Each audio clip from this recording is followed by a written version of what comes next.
This week on the Late Apex, we discuss the split between IndyCar and iRacing, and we preview this year's 24 Hours of Le Mans Virtual.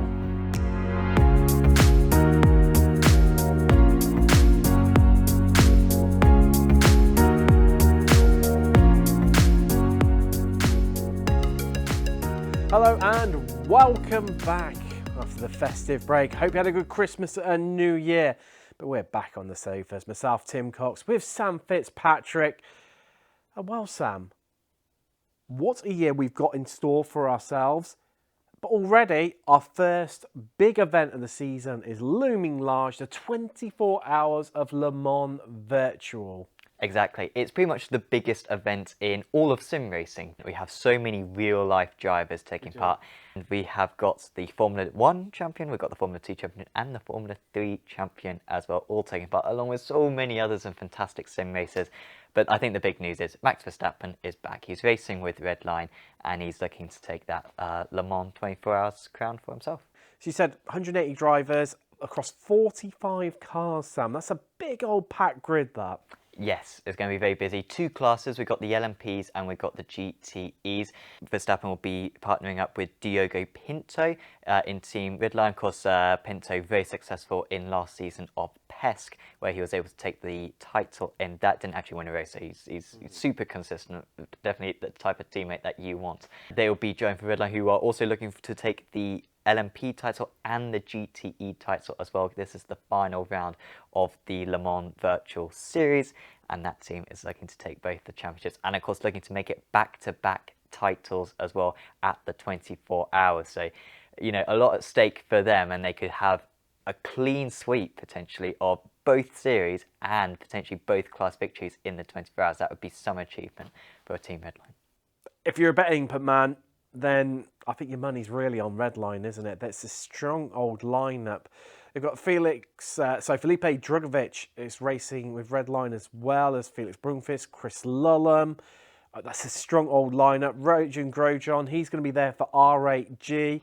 And of course, Mr. Pontarino himself, Jimmy Broadbent, he's back with Marl Racing Team with Bitchka Visser alongside him. Also exciting to see Peugeot take part in the championship for the first time. We've already got many other manufacturers involved, you know, Porsche, Ferrari, AMG, along with a couple of others. But Peugeot involved for the first time, and actually ART's Maxime Brunt, he will be taking part with that team. It's really the number one event, and I know we see this in other events, but it's the number one event in terms of mixing that sim racing side and the real life side, and Peugeot are great exhibitors of that. But I think it's missed a bit of a trick here, Sam. The LMDH, the Van Wall, came to R Factor 2 at the back end of last year, but doesn't feature. Now, of course, it is the season finale, so technically you could say, well, it's not not a new season. But you do see in the real life Le Mans, drivers and teams from IMSA come across the pond to race at Le Mans. You get wildcard entries from European Le Mans series as well. I think maybe just missing a trick there, potentially, of not putting the Van Wall LMH into the race. But on to, well, some might be positive about this, some might be negative about it. You decide. But the split between iRacing and IndyCar, Sam. One thing that iRacing do incredibly well is the big special events. You see, literally thousands of people turn up for them. Exactly. Indy 500 is no longer. Yeah, not allowed to run the IndyCar, any of the IndyCars on any IndyCar circuits now within iRacing. It's a huge shame that took place on the 1st of January, and it's something that has no sign of ending anytime soon. The Indy 500 is such a fun event, and this is quite a worrying thing. The fact that, sure, we've had 24 Hours of Le Mans being compromised before for various sim racing titles. That's very much a thing now in R Factor, and that's it. But the fact that you can't even host official races with just a card track combination is so limiting. And then also, Tim, we've also got the lack of broadcast. You can't broadcast the IndyCars anymore either. So it's an absolutely huge shame and a big hit for iRacing. It is a real shame. I mean, the IR18, brilliant car to drive. But of course, is this a slippery slope that we're heading down? Because R Factor 2 don't do big events. Where does this leave the Indy 500 for sim racing? Is it gone? Or do you think it's going to appear within the IndyCar game itself? I think that will be eventually what happens. The plan would be with this IndyCar game designed by Motorsport Games, which hopefully is going to be released in 2023. Maybe they'll do similar things to what they've done with Virtual Le Mans, where you got the pro drivers and maybe some top sim racers. But what we want is everyone to be able to take part in the Indy 500, you know, and everyone to be taking part in these events. That's what makes the iRacing special events so good, is that, you, like you were saying before, you've got thousands of drivers of all abilities being able to sign up for the race. I just hope that there's not more licenses like this. Sure, in the past, sims have struggled to get licenses, but it seems all the more limiting because it's a car which was scanned years ago. I mean, the DW12 was scanned like a decade ago, you know? Yeah. And the fact that you can't run that car on circuits that were scanned a decade ago either just seems so unnecessarily limiting. Should we talk about something a bit more positive now? We've got the negative done, dusted, out of the way. New content, not content being taken away, it's new content now. And that's what we love here, isn't it? The late Apex. And it's Automobilista too. And they've come up with 3 new DLC packs. The Historic Track Pack, which features the 1988 versions of Jerez in Spain, and Casillas, or Estoril, with the 1983 version of Bathurst. That's coming in about a month's time. Also, they have got 6 classic 1980 Formula 1 cars from Ayrtonsenna's and Nelson Piquet's championship-winning seasons. And they're included in the Brazilian Racing Legends DLC pack.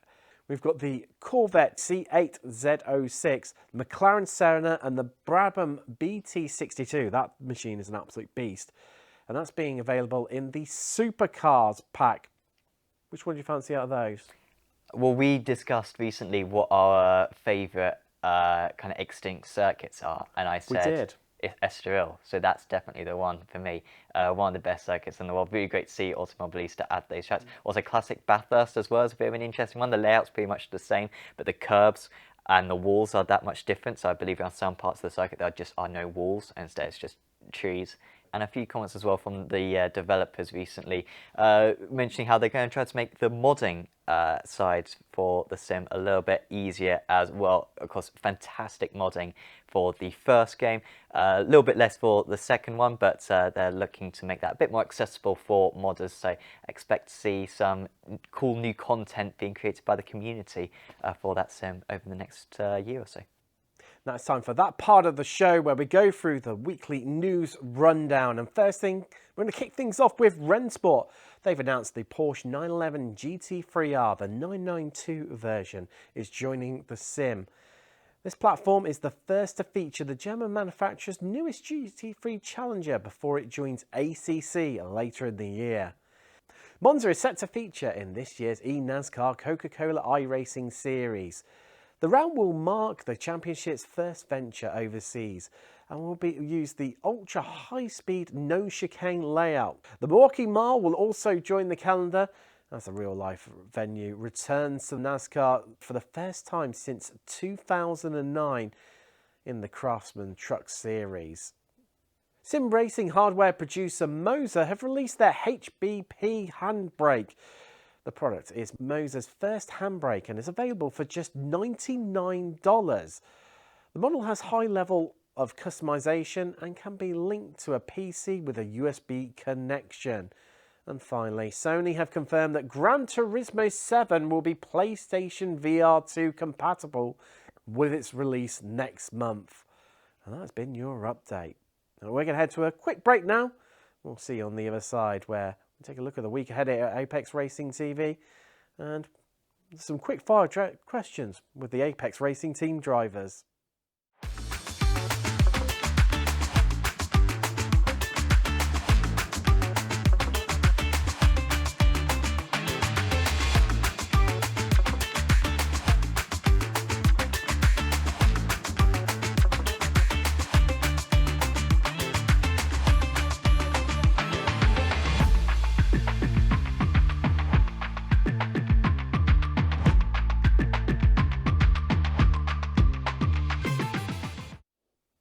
Welcome back, and Sam, I understand you had a bit of fun with some of the Apex Racing Team drivers recently. Exactly. During the VCO Infinity event, we took the chance to have an Apex Racing meetup and pose some questions to the team and academy drivers to learn a little bit more about them.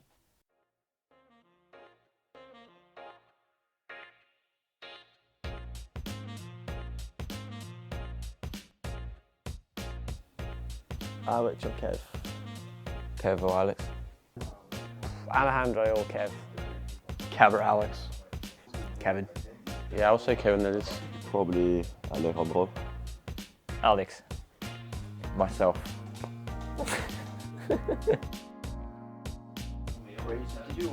Might be JV.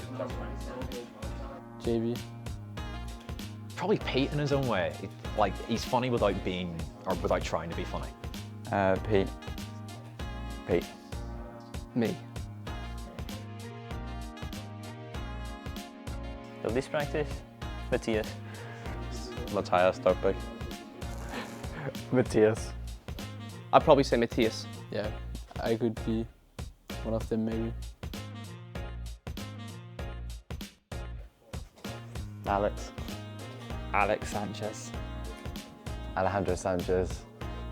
Michael as a flow. Michael Jenny. You got him?